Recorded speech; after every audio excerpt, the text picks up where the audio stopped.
Hello everyone. Now another new edition in my lockdown series. Now in my previous video I had finished up with transcription and post-transcriptional modification. Now I told you that transcription leads to the formation of messenger RNA. This messenger RNA is now going to undergo translation, or you can say that whatever information is hidden in the form of genetic code, that will be actually translated with the help of conversion of this messenger RNA to proteins. So let's start with the topic. It is known as translation. Right. Now see, this is what is the central dogma of information. You can see transcription is there. Transcription, I told you, it was the formation of messenger RNA from DNA. This messenger RNA, once it is produced, it is transported into the cytoplasm where it has codons present on it. Codons, or the sequences, you can say, which undergoes translation. Now, what is the raw material required for this translation process? See, it is clear from the word itself, information is being translated. So what is the raw material required for this?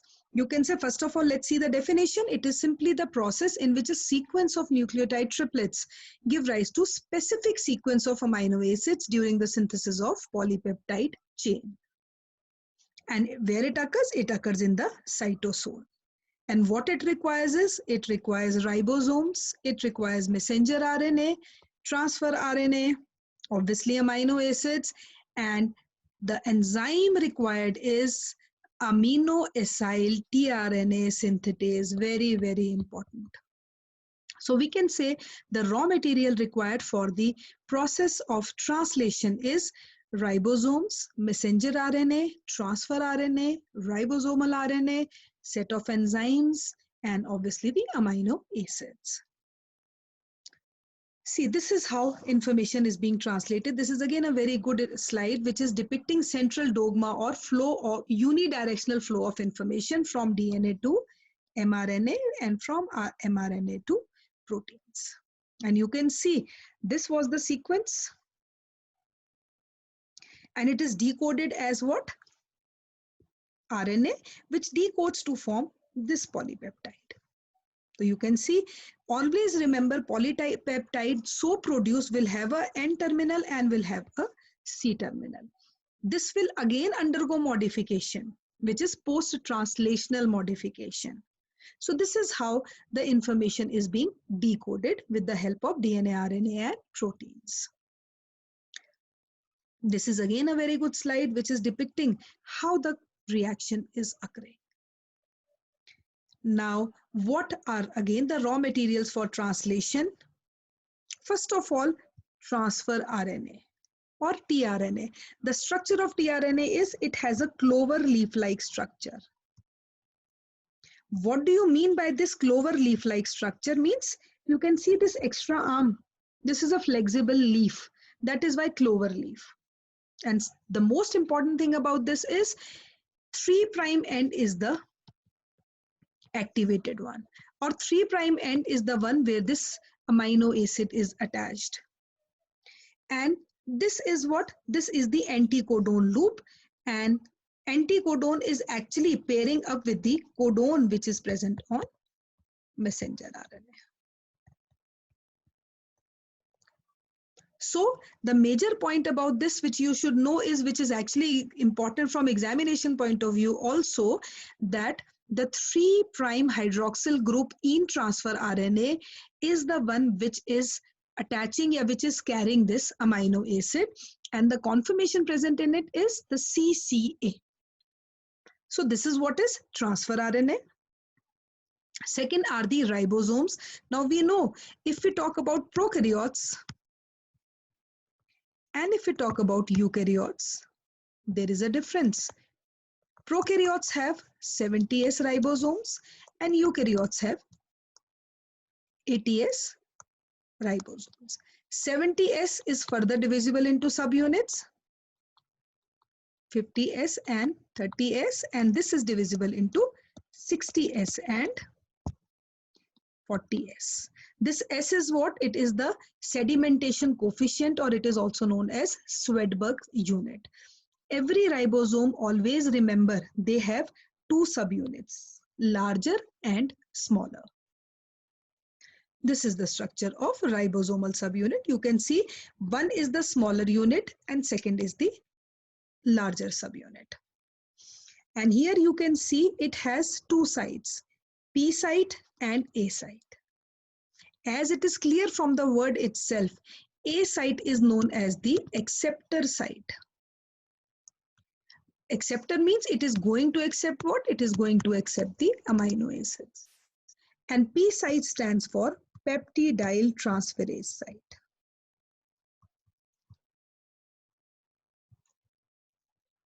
Which is actually reflecting the function of ribozymes.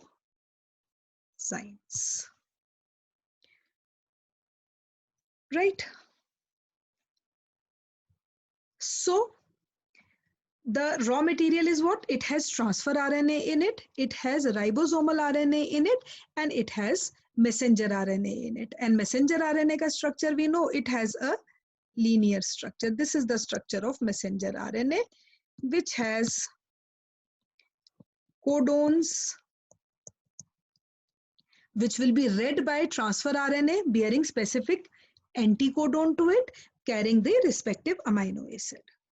Now, what are the steps of translation?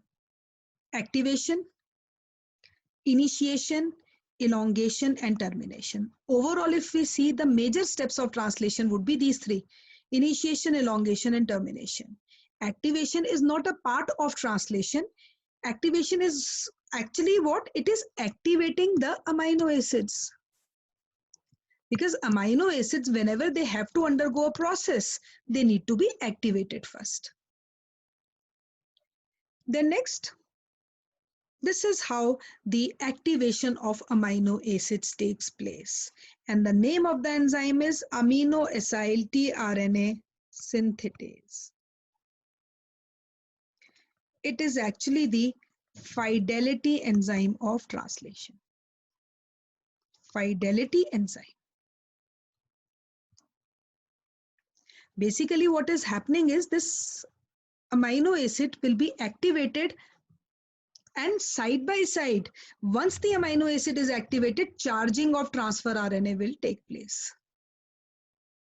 Charging of transfer RNA means the amino acid which is activated will now be attached to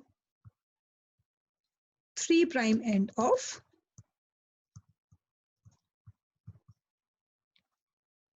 transfer RNA. But the main thing which you should remember is this mRNA needs to have a corresponding codon anticodon binding. Whatever codon is present on messenger RNA, that will be first of all recognized. Right? So first step is whatever amino acid is present, it has to be activated. That is why this amino acyl tRNA synthetase is a fidelity enzyme. Because ultimately whatever amino acid has to undergo translation needs to be activated first.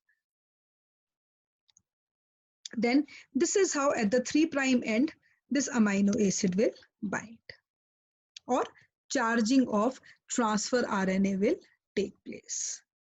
Once the amino acid is activated, once transfer RNA is charged, that means it will now enter the process. Now, how it will enter the process? By initiation. Initiation means the process has to be initiated now, because the raw material is all ready to go. We have mRNA, we have charged tRNA, we have the activated amino acid on it.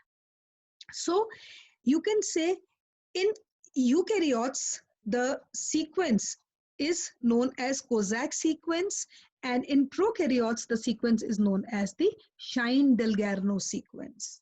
Different names have been given to them. In eukaryotes, you can say initiation one is known as the Kozak sequence, and in prokaryotes, it is known as the Shine-Dalgarno sequences. Now, once it is initiated, it has to be elongated. And always remember, there is a difference in the translation of prokaryotes and eukaryotes. The Prokaryotes require these three initiation factors: IF1, IF2, and IF3. Whereas eukaryotes have these factors. Every factor has a different function to perform.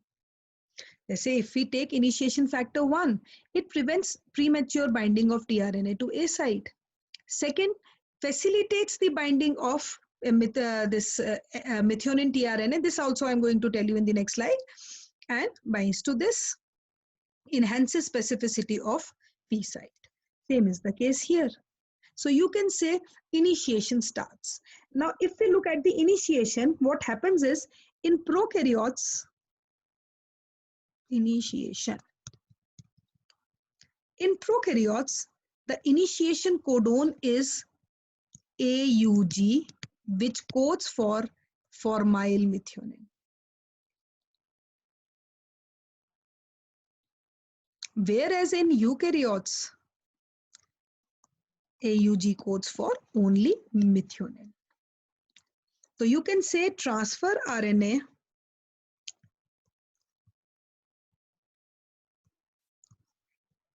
it will bear formyl methionine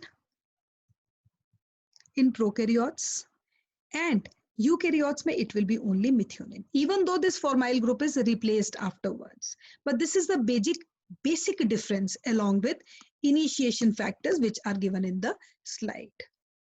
You can see, and eukaryotes mein these are the initiation factors.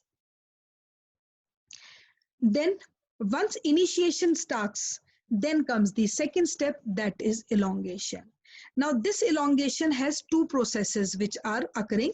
One is peptide bond formation and second is translocation process. Always remember, just now I told you that suppose this is the smaller subunit, this is the larger subunit. mRNA swings like a thread like this. P site, A site. First of all, this is going to accept, if I say AUG is the code, so that means it would be AUG UAC, which will code for methionine. Now what happens is, again it is going to read another amino acid. When it is going to read another amino acid, say it is coding for proline. Let's put it that way. So what happens is, obviously these two are the amino acids. So what will happen is that this methionine and proline will undergo peptide bond formation. And when they undergo peptide bond formation, then they undergo translocation process. The reason behind this is, what happens is that methionine will always stay at the bottom. And along with this, different amino acids will attach themselves. This is how a polypeptide chain is synthesized. So elongation mein you can say one is peptide bond formation, another is translocation process. I'll show you the pictures also after this. And then if suppose termination codons appear, UAA, UGA, UAG, or you can say opal, ochre, and amber. If BER, these are known as the nonsense codons. Why they are known as nonsense codons? Because they do not have a corresponding anticodon for transfer RNA. So obviously there won't be any amino acid after that, and the chain will stop there and then. Or you can say the chain will be terminated, or polypeptide chain is released.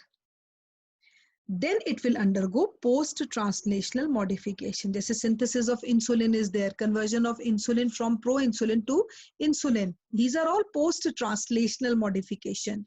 You can say in the synthesis of collagen, hydroxylation of proline and lysine. So these are what key, whenever the protein has to be released, it has to undergo modification first. And fidelity enzyme is amino-acyl tRNA synthesis, very, very important. Because this is the only enzyme which is actually acting. Then this is how initiation starts.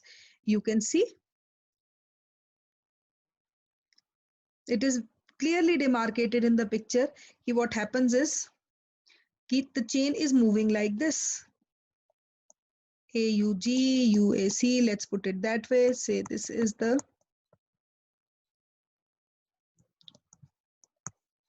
it is coding for methionine, and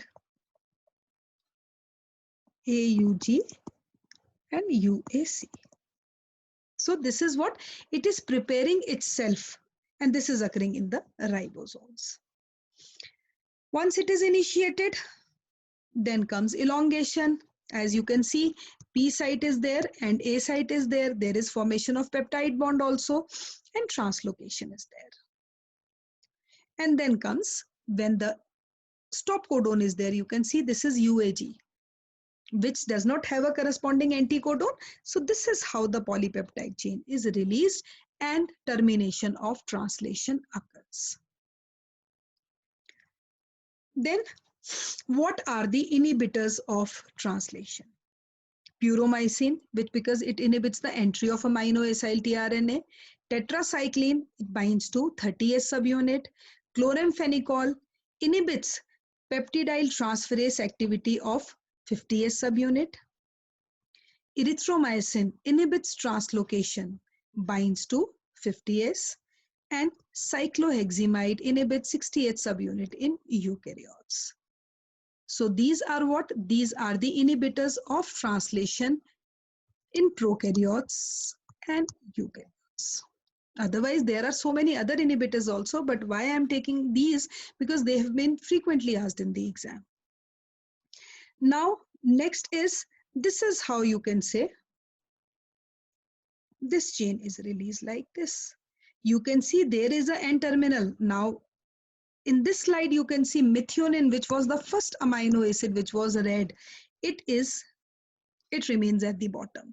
And side by side, other amino acids come and attach. So this is the N-terminal, this is the C-terminal. Now, why this post-translational modification is necessary? What is the use of this? First is it gives stability to the protein, and obviously it signifies some kind of biochemical activity. Just say if you take the example of insulin, otherwise it is proinsulin, but when its function is required, it has to be converted into an active insulin. Similarly, protein targeting, which is protein localization, it has to see which protein has to work at which organelle. So it is sent there. And obviously it helps in signal transduction or protein-protein interaction or cascade amplification. So post-translational modification is very, very important. This is a very good picture which is depicting, you can see there are different type of things. Just say histones are there. Histones undergo post-translational modification. Acetylation is there. Deacetylation is there. Depending upon this, whether the gene will undergo regulation or not.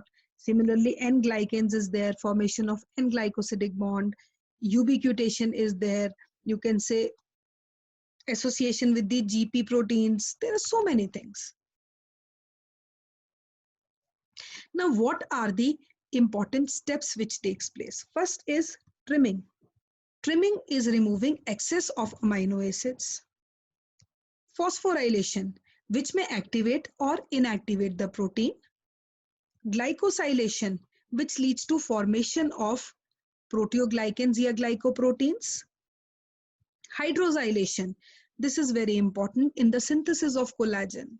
You can see collagen has a triple helical structure, which has repeats of glycine, proline, and lysine, which undergoes hydrosylation whenever they have to be synthesized from tropocollagen.